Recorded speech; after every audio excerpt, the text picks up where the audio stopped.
मैं जानता हूं मेरी मंजिल की उड़ान मेरे पंखों से बड़ी है कि मैं जानता हूं मेरी मंजिल की उड़ान मेरे पंखों से बड़ी है, लेकिन ये वक्त मुझे कहता है कि ये बंदे घबरा मत, वो मंजिल भी कुछ खास है जो तेरे सामने खड़ी है। नमस्कार साथियों, राम राम सा खम्मा घनी। स्वागत है आप सभी का लेयर क्लासेज पर। संघर्ष अभी जारी है, सपने होंगे सच। तो मित्रों, आज की इस क्लास के अंदर अपन महिला और बाल अपराध जो आपकी राजस्थान पुलिस के अंदर पूछा जाने वाला उसके कुछ महत्वपूर्ण प्रश्न करेंगे जो पिछली भर्ती परीक्षाओं में आ चुके हैं या फिर इनके आने की संभावना है। तो बहुत ही अच्छा सा टॉपिक है मित्रों, महिला बाल अपराध, जिसमें आपको एक प्रकार से जागरूकता मिलती है कि आप बच्चों के साथ, महिलाओं के साथ क्या क्या अपराध हो सकते हैं और उनका क्या निवारण है, हमारे क्या प्रावधान है, क्या धारा है भारतीय दंड संहिता के अंदर, उनसे क्या है, उनके निवारण के लिए उन सबके बारे में बात करेंगे। उससे पहले मित्रों, जो भी भाई बहन अभी तक क्या है हमारा लहर क्लासेज का ऑफिशियल ऐप डाउनलोड नहीं किया है, आपको ये वाला ऐप डाउनलोड करना है। मित्रों, आपके पास इस कलर का आरपीएससी हब नाम का ऐप होगा। तो मित्रों, इसमें कुछ अपडेट कर दिया गया, इसलिए हमारा दूसरा ऐप आया है। तो प्ले स्टोर से आपको लहर क्लासेज ऑफिशियल नाम से ऐप डाउनलोड करना है, जहां पे आपको बहुत सारे ऑप्शन मिलेंगे। डेली क्विज वाले फंक्शन में जाके आप फ्री टेस्ट दे सकते हैं। जिस प्रकार आप यहां टेस्ट दे रहे हैं उसी प्रकार ऐप के अंदर आप टेस्ट दे सकते हैं, अपना स्कोर चेक कर सकते हैं, अपनी रैंक चेक कर सकते हैं। तो जल्दी मित्रों ऐप भी डाउनलोड कर लीजिएगा। प्ले स्टोर से लहर क्लासेज ऐप जरूर डाउनलोड कीजिएगा और पेन और कॉपी उठा लीजिएगा हाथ के अंदर। अपना पहला प्रश्न आ रहा है, फटाफट से देखते हैं कितने भाई बहन है वो एकदम सही आंसर बता पाते हैं। तो मित्रों, पहला प्रश्न आपसे पूछा जा रहा है कि घरेलू हिंसा से महिलाओं का संरक्षण अधिनियम 2005 की धारा 31(1) का अपराध होगा। मित्रों, जो घरेलू हिंसा से संबंधित महिलाओं के जो भी अधिकार वगैरह, मित्रों इसके अंदर क्या होता है, महिला और बाल अपराध में महिलाओं और बच्चों के साथ जो भी अपराध होते हैं, अगर कोई अपराध करता है तो उनके लिए क्या क्या सजा हो सकती है, उनके बारे में प्रावधान है। महिला और बच्चों की सुरक्षा के बारे में प्रावधान किए गए हैं। तो घरेलू हिंसा वगैरह होती है उनमें महिलाओं के संरक्षण का अधिनियम 2005 है, उसकी धारा 1 के अंदर उल्लिखित अपराध कैसा होता है, इसमें किस अपराध के बारे में बात की गई है। संज्ञेय और अजमानतीय, असंज्ञेय और अजमानतीय, संज्ञेय और जमानतीय, असंज्ञेय और जमानतीय। मित्रों, बहुत ही अच्छा प्रश्न है। जमानतीय का मतलब होता है, आपने देखा होगा दो भाई बहन आपस में लड़ते हैं, फिर कोर्ट में जाते हैं, पुलिस थाने में जाते हैं और कुछ दिन बाद कहते हैं कि उनकी तो जमानत हो गई है, मतलब उनको बरी कर दिया गया, छोड़ दिया गया, वो जमानतीय होता है। संज्ञेय का मतलब ज्ञान था नहीं था, ठीक है। तो यहां पे आपको ध्यान रखना है कि घरेलू हिंसा के तहत अगर आप महिलाओं के साथ किसी भी प्रकार का अपराध करते हो तो उसमें आपको जमानत नहीं मिलती है, वो संज्ञेय और अजमानतीय होता है। आपके ऊपर एक्शन लिया जाएगा, आपको किसी भी प्रकार की जमानत नहीं दी जाएगी। तो यहां पे आपका पहला उत्तर हो जाएगा संज्ञेय और अजमानतीय। मित्रों, क्या है, बिल्कुल सही उत्तर हो जाएगा। जिस भी भाई बहन ने ए विकल्प बताया है वो सभी के सभी क्या हो जाएंगे, सही हो जाएंगे। दूसरा प्रश्न आपका है, केंद्रीय मंत्रिमंडल ने 19 जुलाई 2012 को एक प्रस्ताव में बलात्कार शब्द के बजाय किस शब्द के इस्तेमाल की अनुमति दी है। मित्रों, केंद्रीय मंत्रिमंडल ने 19 जुलाई 2012 को एक प्रस्ताव लाया जिसके अंदर बलात्कार शब्द को हटा दिया गया कि भविष्य में अगर किसी के साथ कोई भी ऐसा उत्पीड़न वगैरह होता है तो उसके लिए बलात्कार शब्द का यूज नहीं किया जाएगा। बलात्कार शब्द की जगह एक दूसरा शब्द दिया था, वो शब्द कौन सा था। बहुत अच्छा प्रश्न है मित्रों, याद रखिएगा। यहाँ पे जो आपकी ऑफिशियल साइट पे पीडीएफ है, उस पीडीएफ में से ही 10 प्रश्न बनने वाला है एग्जाम के अंदर, तो इनको तो छोड़ना ही नहीं है। पूरी हिम्मत और जोश जुनून के साथ याद कर लीजिएगा। और केंद्रीय मंत्रिमंडल ने बलात्कार शब्द की जगह यौन अपराध शब्द काम में लेने के लिए कहा गया है कि बलात्कार एक बुरा शब्द है, यौन अपराध क्या कीजिएगा, उसकी जगह आप प्रयोग में लीजिएगा। अगला प्रश्न मित्रों आपका कह रहा है, बच्चों के अधिकार के लिए प्रथम अधिवेशन कब हुआ। मित्रों, अपन पढ़ रहे हैं महिलाओं एवं बाल अपराध। बाल का मतलब यहां पे बच्चों से, महिलाओं और बच्चों का क्या है, उनके साथ होने वाले अपराध। तो बच्चों के लिए सबसे पहले बच्चों के जो भी अधिकार है उन अधिकारों के लिए प्रथम अधिवेशन कब और कहां हुआ था वो आपको बताना है। 1940 के अंदर पेरिस में हुआ था, 1927 में न्यूयॉर्क में हुआ था, 1960 में बीजिंग में हुआ था, 1924 में जेनेवा में हुआ था। तो यहां पे दोस्तों आपको याद रखना है, बच्चों के अधिकारों के लिए जो प्रथम अधिवेशन है वो 1924 के अंदर जेनेवा में हुआ था। अगले सवाल की ओर चलते हैं मित्रों। अगला सवाल आपसे पूछा गया है, बलात्कार कब नहीं होगा, कब बलात्कार नहीं होता। बलात्कार या जिसको आप अब क्या है यौन अपराध भी क्या है इसके लिए यूज कर सकते हो कि किस कंडीशन के अंदर उसको बलात्कार नहीं माना जाएगा। जब इच्छा के विरुद्ध नहीं है तथा स्त्री तथा पुरुष की सहमति सहमति है, जब किसी भी प्रकार के मित्रों क्या है किसी की इच्छाओं के विरुद्ध नहीं है, स्त्री और पुरुष दोनों की सहमति है, तो 14 वर्ष से कम आयु की स्त्री के साथ आप कुछ भी कीजिए वो बलात्कार की श्रेणी में आएगा। जब स्त्री की सहमति के बिना ही मैथुन करे तो वो बलात्कार नहीं होता है। जब सहवास स्त्री की इच्छा के विरुद्ध हो तो बलात्कार नहीं होता है। ध्यान रखना प्रश्न में क्या कहा गया है, बलात्कार नहीं होता है। किस कंडीशन को बलात्कार नहीं कहा जाता है, तो मित्रों जब क्या है इच्छा के विरुद्ध नहीं है, स्त्री और पुरुष दोनों की सहमति है, तो उसको अपन बलात्कार नहीं कहेंगे। तो यहां पे आपका ए आंसर दोस्तों क्या हो जाएगा, बिल्कुल ही सही आंसर हो जाएगा। अगले सवाल की ओर चलते हैं। अगला सवाल आपसे कह रहा है राज्य सरकार द्वारा गठित बाल कल्याण समिति में कितने सदस्य होते हैं। मित्रों राज्य सरकार द्वारा जो बाल कल्याण समिति का गठन किया गया है इसके अंदर कितने सदस्य होते हैं जिनका काम बच्चों से संबंधित क्या है, बच्चों का जो बच्चों के साथ अपराध वगैरह हो रहे हैं उनके विरुद्ध कार्रवाई करने का काम होता है। तो आपको ध्यान रखना है इस समिति के अंदर 5 सदस्य होते हैं। याद रख लेना मित्रों, परीक्षा में प्रश्न आएंगे कि बाल समिति के अंदर क्या है, बाल कल्याण समिति में कितने सदस्य होते हैं, तो याद रखना है 5 सदस्य होते हैं। अगला सवाल आपसे पूछा जा रहा है मित्रों पति और पत्नी। देखिए प्रश्न बड़े हैं तो यूं नहीं कि आगे बढ़ना, अच्छे से पढ़ो क्योंकि क्या है बड़ा प्रश्न होगा तो जानकारी आपको ज्यादा मिलेगी, तो समझ में जल्दी आएगा और आंसर आपका सही होने के चांसेस भी क्या है ज्यादा है। पति और पत्नी के झगड़े में एक पति एक डंडे से पत्नी को पीटने का कार्य करता है। भाई पति और पत्नी के झगड़ा हो गया, पति क्या करता है एक पत्नी को डंडे से पीटता है, लेकिन दुर्घटनावश उसके हाथ से नवजात शिशु गिर जाता है और शिशु की तत्काल मृत्यु हो जाती है। पति दोष हुए, अनर्थ हो गया भाई। पति क्या है पत्नी को पीटने का प्रयास कर रहा था, तभी पत्नी के हाथ से नवजात शिशु नीचे गिर जाता है और उसकी मृत्यु हो जाती है। तो इसमें पति ने कोई अपराध किया है क्या, वो आपको बताना है। पति किस चीज का दोषी है, घोर उपहत्या का दोषी है, हत्या का दोषी है, सदोष मानववध की कोटि में आने वाला उपेक्षापूर्ण कार्य द्वारा मृत्यु कारित करना, या फिर हत्या की कोटि में नहीं आने वाला आपराधिक मानववध। देखिएगा यहाँ पे जो आपका राइट आंसर होगा सदोष, उसका दोष तो है कि उसने क्या की है, मानव की हत्या की है, मानव का वध किया है, वो नवजात बच्चा है वो भी मित्रों एक मनुष्य ही था, तो उपेक्षापूर्ण कार्य किया है, उसने पत्नी को पीटने का प्रयास किया, साथ साथ में बच्चे की मौत हो गई, इसलिए उसने क्या है उपेक्षापूर्ण कार्य करके मृत्यु जैसा काम किया है। तो यहां पे आपका दोस्तों सी आंसर राइट हो जाएगा। जिस भी भाई बहन ने सी बताया है वो सही हो जाएंगे। अगले सवाल की ओर चलते हैं मित्रों। आपका अगला सवाल है जब कोई पुरुष किसी स्त्री के साथ मैथुन उसकी सहमति से करता है तो भी बलात्संग है यदि उस स्त्री की आयु कम है। मित्रों अगर कोई पुरुष है वो स्त्री की सहमति के बाद ही उसके साथ मैथुन करता है फिर भी अपन उसको बलात्कार की श्रेणी में तो नहीं कह सकते, लेकिन बलात्संग जरूर कहेंगे। तो कब कहेंगे, यानी उस स्त्री की उम्र कितनी है कि स्त्री ने की इच्छा है फिर भी अगर पुरुष उसके साथ संभोग करता है तो वो गलत माना जाता है।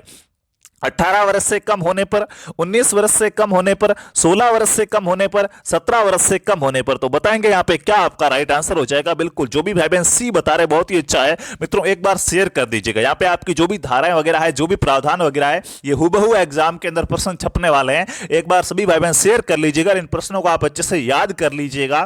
तो यहाँ पे आपका क्या हो जाएगा, 16 वर्ष से कम उम्र है अगर स्त्री की तो मित्रों वो बलात्संग माना जाएगा, भले ही स्त्री की क्या थी, इच्छा थी या उनकी सहमति थी। अगला प्रश्न आपका है राजस्थान में सर्वप्रथम किस रियासत ने बाल विवाह को प्रतिबंधित करने हेतु कानून बनाया था। मित्रों राजस्थान की वो कौन सी रियासत थी जिसने सबसे पहले क्या है बाल विवाह पर प्रतिबंध लगाया था कि अब बाल विवाह नहीं होंगे। सर्वाधिक बाल विवाह मित्रों मारवाड़ के अंदर आखा तीज के दिन होते हैं और यहीं पे अपनी एक रियासत थी जिसका नाम क्या है, जोधपुर रियासत है। तो जोधपुर रियासत ने सबसे पहले क्या किया था, बाल विवाह पर प्रतिबंध लगाया था। याद रखना ए आंसर आपका राइट है। अगला सवाल मित्रों बाल विवाह से संबंधित ही है। शारदा एक्ट के तहत प्रारंभ में बालिकाओं की विवाह योग्य न्यूनतम आयु रखी गई थी। वर्तमान में आपने मित्रों देखा हो तो एक विवाह के लिए जो निश्चित आयु तय की गई है जिसमें पुरुष की आयु 21 वर्ष और महिला की आयु 18 वर्ष तय की गई है। ये उम्र पार करने के बाद अगर विवाह करते हैं तो वो बाल विवाह की श्रेणी में नहीं आता है, लेकिन इससे कम उम्र में विवाह करे तो उसको आज भी बाल विवाह ही माना जाता है। लेकिन जो शारदा एक्ट आया था उसके तहत जो आयु रखी गई थी वो आयु क्या थी, उसमें क्या है बालिकाओं की विवाह योग्य आयु क्या रखी गई थी वो आपको बताना है। 12 वर्ष, 14 वर्ष, 15 वर्ष या 17 वर्ष। तो मित्रों उस समय 14 वर्ष आयु रखी गई थी कि 14 वर्ष के बाद विवाह करते हो तो वो बाल विवाह नहीं आता है। ये शारदा एक्ट के अंदर प्रावधान था। अगला सवाल आपसे पूछा जा रहा है दोस्तों एसिड अटैक के संबंध में सर्वोच्च न्यायालय, एसिड अटैक होता है ना, एसिड से हमला होता है, वही बात है। एसिड अटैक के संबंध में सर्वोच्च न्यायालय द्वारा केंद्र एवं राज्य सरकारों से पीड़ित महिला के उपचार व पुनर्वास के लिए कितनी राशि का प्रावधान की बात की गई। मित्रों, कोई महिला थी, उस पर कुछ दरिंदों ने क्या डाल दिया, एसिड डाल दिया, उसके साथ एसिड हमला हुआ, तेजाब डालते हैं ना भाई मुंह पे वगैरह, तो सर्वोच्च न्यायालय ने वो सुप्रीम कोर्ट गई और वहां पे केंद्र सरकार और राज्य सरकार ने मिलकर उसका जो भी उपचार है, साथ साथ उसके पुनर्वास के लिए क्या है जो भी काम किया, तो उसमें उसको महिला को कितनी राशि मिलेगी, उसको उसकी क्या है एक लिमिट क्या, वो आपको बताना है। 5 लाख की, 10 लाख की, 2 लाख की या 3 लाख की, तो फटाफट से कमेंट करके बता देंगे एसिड अटैक में कितनी राशि का प्रावधान है। तो यहां पे भाई बहन जो भी राइट आंसर बता रहे हैं कि 3 लाख की राशि मिलेगी, वो सही उत्तर है, 3 लाख की राशि का प्रावधान है। अगले सवाल की ओर चलते हैं दोस्तों। आपका अगला सवाल यहां पे रहने वाला है, हिंदू विवाह कानून किस वर्ष में पारित हुआ। हिंदू विवाह कानून है वो किस वर्ष पारित हुआ था, फटाफट से बता देंगे। लास्ट तक जुड़े रहना, बहुत ही अच्छे प्रश्न है, कम समय के अंदर ज्यादा प्रश्न करने की कोशिश करेंगे और ये प्रश्न आपको रट लेने हैं क्योंकि यहाँ पे कोई फेरबदल नहीं होने वाला है, हूबहू सीधे प्रश्न कॉपी होकर आपके एग्जाम के अंदर आने वाले हैं। हिंदू विवाह कानून 1955 में पारित हुआ, 1954 में, 1956 में, 1958 में। तो यहाँ पे आप सभी को पता होगा ये 1955 के अंदर पारित हुआ था। अगला सवाल आपसे पूछा जा रहा है दोस्तों, देश का पहला महिला एवं बाल विकास संकुल कब स्थापित किया गया। मित्रों, भारत का पहला महिला और बाल विकास संकुल है वो कब स्थापित किया गया था, उसके बारे में आपको बताना है। पहला महिला और बाल विकास संकुल कहां स्थापित किया गया, तो यहां पे आप देखिएगा 20 जुलाई 2017 को कोटा के अंदर, 20 जून 2017 को अजमेर के अंदर, 7 मार्च 2017 को जयपुर में, 20 जनवरी 2017 को जोधपुर में। तो यहां पे ये अजमेर के अंदर मित्रों स्थापित किया गया था। 20 जुलाई हो जाएगा, नहीं 20 जून है, 20 जून 2017 को अजमेर के अंदर स्थापित किया गया था। आईपीसी की धारा 376 के अंतर्गत दंड विधि संशोधन अधिनियम 2018 के द्वारा कितनी सजा का प्रावधान है। मित्रों, आईपीसी की धारा 376 है जिसके अंतर्गत दंड विधि संशोधन अधिनियम 2018 है, उसमें कितनी क्या सजा का प्रावधान है। केवल आजीवन कारावास का, 10 वर्ष का कठोर कारावास, 10 वर्ष के कठोर कारावास से कम नहीं होगा लेकिन आजीवन कारावास हो सकेगा और जुर्माना। मित्रों की कारावास तो 10 वर्ष होगा ही होगा, इससे कम नहीं हो सकता। साथ साथ में क्या है, कारावास को बढ़ा के आजीवन कर दिया जा सकता है और जुर्माना भी लगाया जा सकता है। तो बिल्कुल सही बात है, यही प्रावधान है अपनी धारा 376 के 2018 के संशोधन अधिनियम के अंदर। अगले सवाल की ओर चलते हैं मित्रों। आपका अगला सवाल है, राष्ट्रीय महिला आयोग के गठन के संदर्भ में कौन सा कथन सत्य है। राष्ट्रीय महिला आयोग है उसके गठन के संदर्भ में कौन सा कथन सत्य है। आयोग के अध्यक्ष व सदस्यों का कार्यकाल 3 वर्ष का होता है। यह एक संवैधानिक निकाय है, यह संवैधानिक है, ठीक है ना, संवैधानिक निकाय है। महिला एवं बाल विकास मंत्रालय इस आयोग का नोडल मंत्रालय है या उपरोक्त तो सभी। तो यहां पे जो आपका राइट आंसर हो जाएगा, यहां पे जो भी बातें लिखी हुई है सभी बातें क्या है, बिल्कुल ही सही है।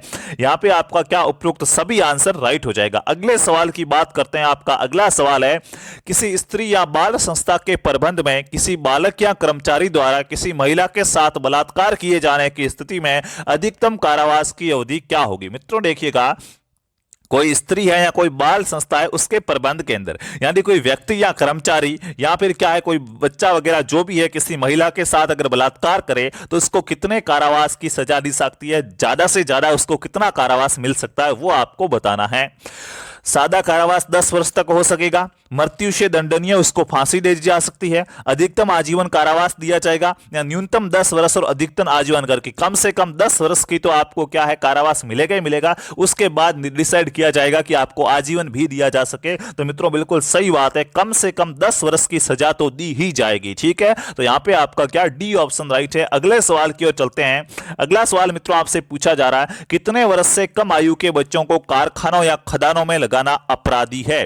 क्या है, जो छोटे बच्चे होते हैं मित्रों उनको पढ़ने की उम्र के अंदर कारखानों या खदानों के अंदर कार्य पे लगा दिया जाता है, फैक्ट्रियों में लगा दिया जाता है। तो बच्चों की उम्र कम से कम क्या है कि इस उम्र से कम पे अगर आप क्या है बच्चों को कारखानों में लगाओगे तो अपराध की श्रेणी में आता है, बाल अपराध आता है, बच्चों पे किया गया जुर्म कहलाएगा, वो शोषण कहलाएगा। तो साथियों 14 वर्ष से कम उम्र के बच्चों को कोई भी जोखिम वाला कार्य करवाओगे तो वो एक प्रकार का अपराध माना गया है।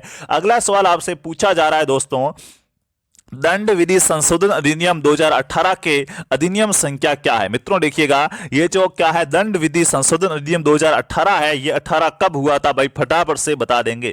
दंड विधि संशोधन अधिनियम 2018 है, इसकी डेट क्या है? फटाफट से बता देंगे।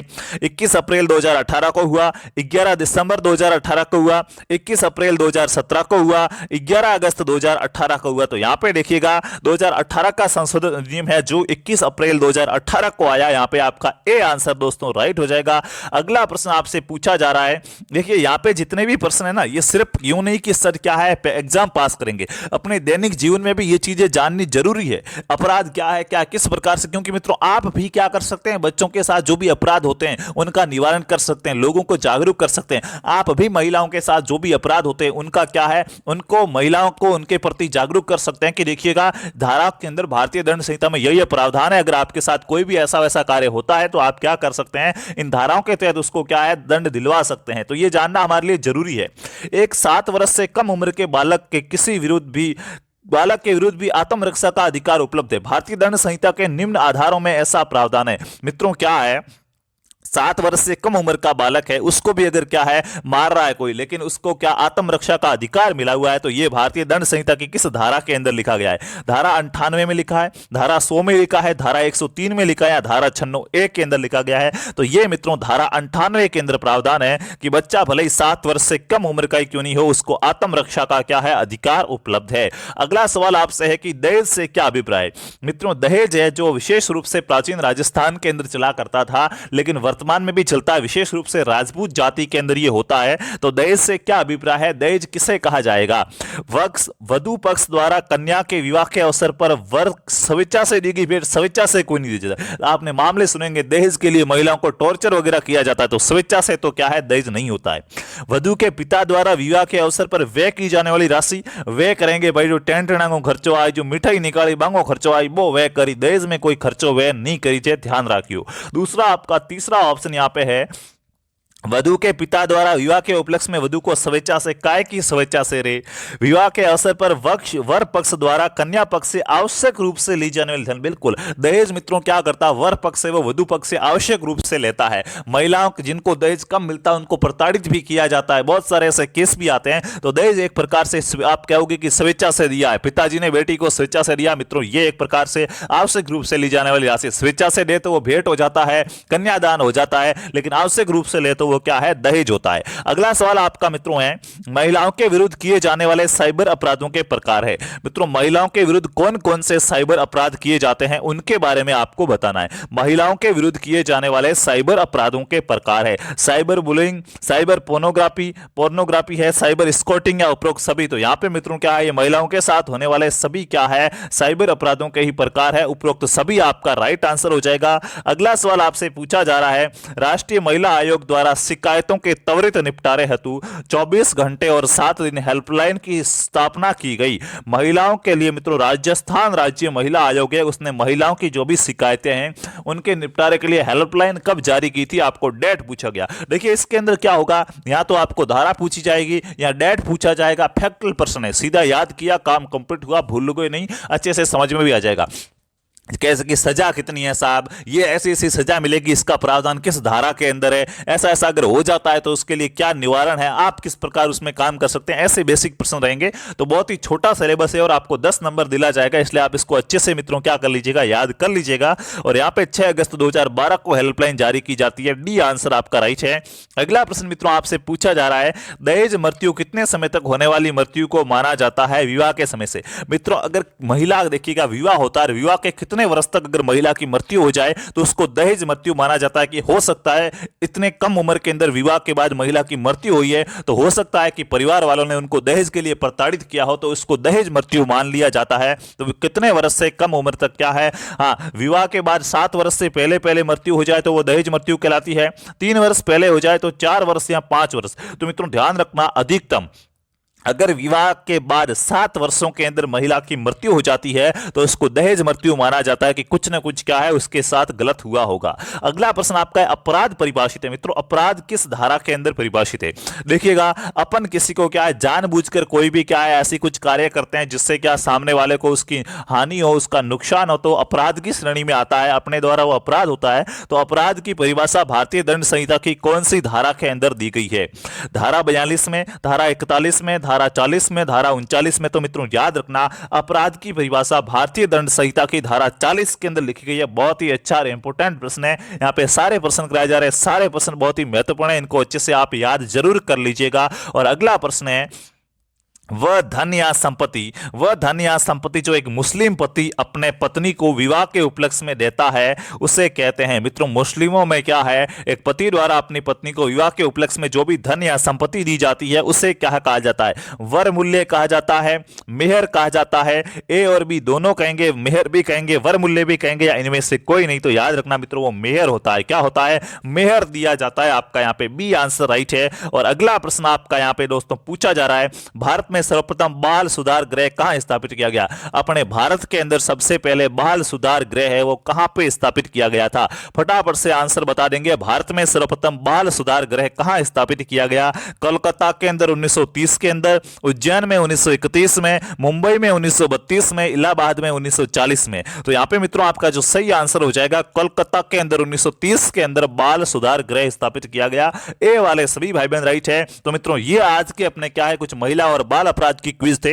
देखिए आपकी परीक्षा के अंदर क्या है 10 प्रश्न आएंगे जो आपको करना है। मैं यहाँ पे अगर आपका इस क्लास में परफॉर्मेंस अच्छा रहा, आप इस क्लास को शेयर वेयर करते हैं, अच्छे से क्या है पढ़ते हैं, याद करते हैं, तो मैं 500 प्लस प्रश्न कराने की आपको कोशिश करूंगा। कल अपनी कंप्यूटर की क्लास हुई थी, आज अपनी क्या हो गई है, आज अपनी ये महिला बाल अपराध की हो गई, कल इसी समय आपकी विज्ञान की क्लास हो जाएगी। और उसके बाद फिर से कंप्यूटर बाल अपराध विज्ञान, कंप्यूटर बाल अपराध विज्ञान 3 क्लास है, एक एक दिन करके मैं यहाँ पे कवर करूंगा। और शाम को अपनी 8 बजे एक दिन राजस्थान जीके की, एक दिन इंडिया जीके की, इस प्रकार क्या अल्टरनेटिव क्लासें चलती रहेगी। तो मैं आपके 5 टॉपिक है वो कराने में सफल हो पाऊंगा, नहीं तो 5 क्लासें डेली मित्रों संभव नहीं है, इसलिए मैं इसको इस प्रकार चला रहा हूं। तो आप इसमें सहयोग जरूर करें। आपकी प्रत्येक सब्जेक्ट की क्लास होगी। ऐप डाउनलोड नहीं किया है, ऐप डाउनलोड कर दो, या इससे आपको ऐप के अंदर और भी बहुत सारे प्रश्न मिलेंगे, बहुत सारी टेस्ट सीरीज मिलेगी, उसको अच्छे से दो, वहां पे अपनी रैंक पता करो, परफॉर्मेंस चेक करो। मित्रों क्विज है जो डेली क्विज है वो फ्री रहती है बिल्कुल, तो आपको कोई चार्ज देने की आवश्यकता नहीं है। ऐप डाउनलोड कीजिए और उसके अंदर आप क्विज का आनंद लीजिए। अब हम तो भाई चलते हैं, मिलेंगे अगली क्लास न्यूज और नोटिफिकेशन में। तब तक खुश रहिए, अच्छे रहिए।